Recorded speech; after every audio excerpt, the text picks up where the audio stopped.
दोस्तों, आज की वीडियो में बात उस दमदार योद्धा की होगी जो पलक झपकते ही चीन और पाकिस्तान की एक एक तैयारियों को नेस्तनाबूद कर सकता है। क्योंकि जितना खतरनाक परमाणु बम को माना जाता है, उतना ही खतरनाक ये दमदार योद्धा भी है।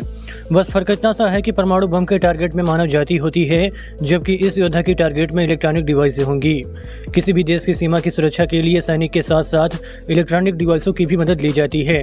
अब सैटेलाइट के जरिए एक देश दूसरे देश की तैयारियों की जासूसी कर रहा है, तो वहीं रडार के जरिए फाइटर जेट और ड्रोन पर नजर रखी जा रही है। दोस्तों सोचिए, भारत कोई ऐसा हथियार बना ले जिसके मार से दुश्मन देश की रडार और सैटेलाइट ही काम करना बंद कर दें, तो उस स्थिति में भारत किसी भी देश को आसानी से अपने घुटनों पर ला सकता है। दोस्तों, आपको बता दें कि हमारे भारतीय वैज्ञानिक इस हथियार के निर्माण के लिए जिस खतरनाक प्रोजेक्ट पर काफी तेजी से काम कर रहे हैं, दरअसल उसका नाम इलेक्ट्रोमैग्नेटिक वारफेयर है।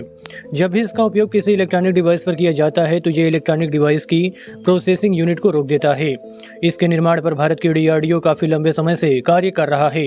इतना ही नहीं, भारत एशिया का इकलौता ऐसा देश है जहां पर इस तरह के वेपन का निर्माण किया जा रहा है। उधर खुशी के दलदल में डूब रहे चीन को तो यही लगता है कि उसने भारत से भिड़ने की मुकम्मल तैयारी कर रखी है। लेकिन हमारा भारत जिस तरीके से आए दिन एक से एक हथियारों के निर्माण पर कार्य कर रहा है, उसके भारतीय जखीरे में शामिल होते ही चीन की जितनी भी तैयारियां होंगी, सब धरी की धरी रह जाएंगी। बता दें कि इस हथियार की जो खेप तैयार हो रहा है, अब वो अकेले ही इतनी ताकतवर है कि अकेले दम पर युद्ध की तस्वीर बदल सकता है। दोस्तों, मौजूदा समय में मिसाइल और फाइटर प्लेन के लिए तो मिसाइल डिफेंस सिस्टम का निर्माण किया जा चुका है, लेकिन इलेक्ट्रॉनिक बम के लिए अभी तक किसी भी देश के पास कोई डिफेंस सिस्टम भी मौजूद नहीं है। इस लिहाज से आप अंदाजा लगा सकते हैं कि किस स्तर की तैयारियों पर भारत जोर दे रहा है। आइए अब हम आपको बताते हैं कि यह इलेक्ट्रॉनिक बम किस तरीके से काम करेगा। दरअसल इसका उपयोग ऑफेंसिव और डिफेंसिव दोनों तरीके से किया जा सकता है। जब भी इस हथियार से दुश्मनों पर वार करना होता है, तो इसको ड्रोन में अटैच किया जाता है।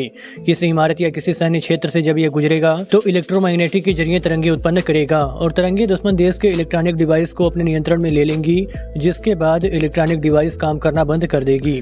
दोस्तों, भारतीय सेना में इसके शामिल होते ही एलएसी सीमा पर भारत चीन से कई गुना ताकतवर होने वाला है, क्योंकि चीन के पास अभी तक इस तरीके का कोई हथियार मौजूद नहीं है। आपको बता दें कि यह भारत में काली हथियार यानी किलो एम्पियर लीनियर इंजेक्टर से बिल्कुल अलग होगा, क्योंकि काली को सिर्फ एक ही जगह से तैनात किया जा सकता है, जबकि इस इलेक्ट्रॉनिक बम को किसी भी ड्रोन में अटैच करके काफी दूर तक दुश्मनों के डिवाइसों को नेस्तो नाबूद किया जा सकता है। वैसे अभी दुनिया में भारत और अमेरिका दो ही ऐसे देश हैं जहां पर इस तरीके के मोस्ट एडवांस हथियार के निर्माण पर काफी तेजी से काम चल रहा है। अब देखना तो यह है कि इस हथियार का निर्माण पहले भारत कर लेता है या अमेरिका ही बनाने में सफल हो जाता है।